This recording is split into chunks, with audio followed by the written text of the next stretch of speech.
வெள்ளை புறா ஒன்று ஏங்குது கையில் வராமலே.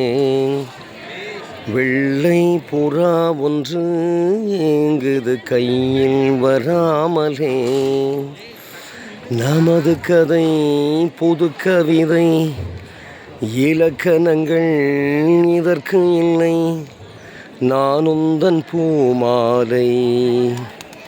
வெள்ளை புறா ஒன்று ஏங்குது கையில் வராமலே.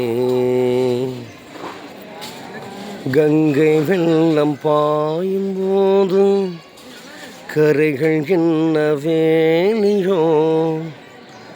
ஆவியோடு சேர்ந்த ஜோதி பாதை மாறக்கூடுமோ. மனங்களின் நிறம் பார்த்த காதல் முகங்களின் நிறம் பார்க்குமோ. என்றும் உந்தன் நெஞ்சோரமே அன்பே உந்தன் சஞ்சாரமே. கார்கால சின்ன புகழ் கண்ணோரம் உண்டாக வெள்ளை புறா ஒன்று ஏங்குது கையில் வராமலே. வெள்ளை புறா ஒன்று ஏங்குது கையில் வராமலே. நல்லதே முருகானந்தன் ஜெய்பணி சேனலுக்காக மருதமலையிலிருந்து.